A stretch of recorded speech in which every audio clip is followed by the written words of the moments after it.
Un decret de la darrera sessió del Concili de Trento ratificà la validesa de les imatges per narrar les Sagrades Escriptures. En consonància amb els concilis anteriors, es considerava que les imatges sagrades instruïen els illetrats, ajudaven els esmemoriats a recordar i emocionaven els fidels. Les imatges, però, havien de ser conformes a les fonts escrites oficials i es feia responsable el bisbe del seu decòrum. L'edicte va incentivar la redacció de tractats d'imatge sacra pels teòlegs.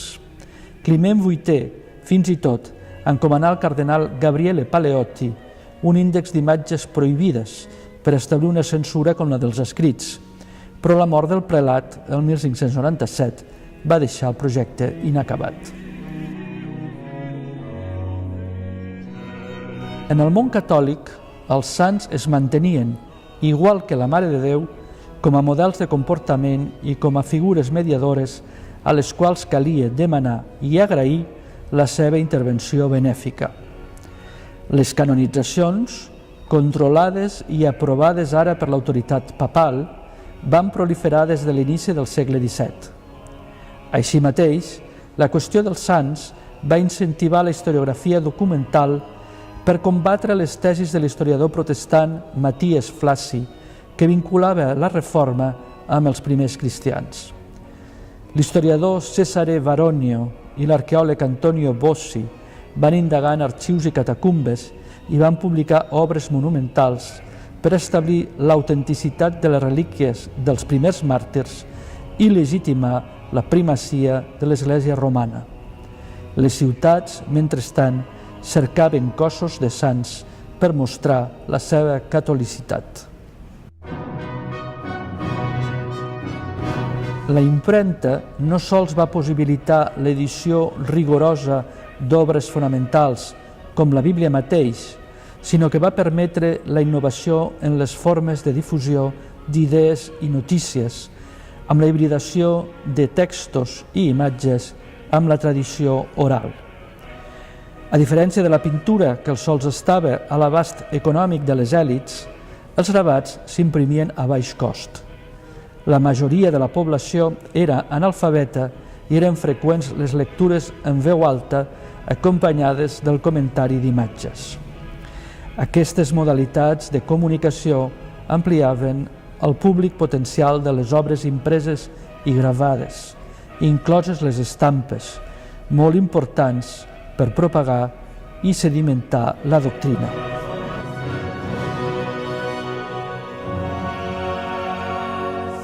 El moviment reformista va utilitzar de manera molt conscient la impremta i el gravat.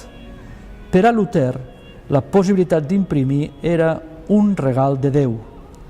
Per primera vegada se n'explotava el potencial per a la difusió massiva. Tot i que Luter s'oposava a la idolatria de les imatges, valorava el potencial educatiu de l'art i artistes com Dürer o Cranach es van posar al servei de les seves idees. Alhora, la traducció de la Bíblia, que en el cas alemany Luter va completar l'any 1534, va estimular la impremta i l'alfabetització. Gràcies a la lletra i la imatge impreses, la Reforma aviat es va difondre cap als Països Baixos, França i Anglaterra, entre altres territoris.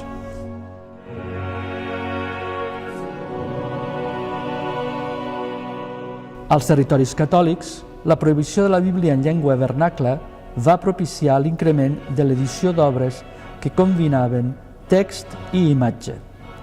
Els jesuïtes, fortament compromesos amb l'autoritat del papa i amb l'educació i la difusió de la doctrina, van destacar en el foment de la imatge al llibre religiós, a fi d'estimular la meditació i com a suport a una predicació efectista.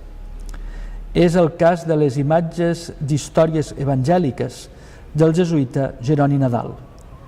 Les il·lustracions abundaven també en obres de teologia, hagiografia, mística i oratòria sagrada, així com de teatre litúrgic.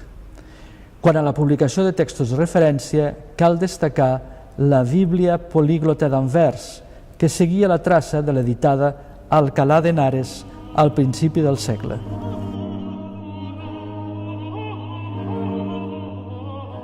La pugna religiosa als púlpits i als carrers va anar de bracet amb la difusió d'imatges gravades.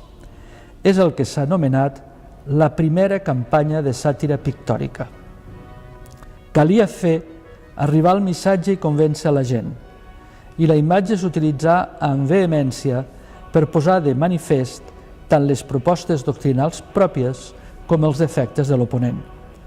Uns i altres van encarregar obres amb un clar contingut crític contra l'enemic, però la virulència i la claredat dels atacs visuals van fer guanyar als protestants la batalla de les imatges.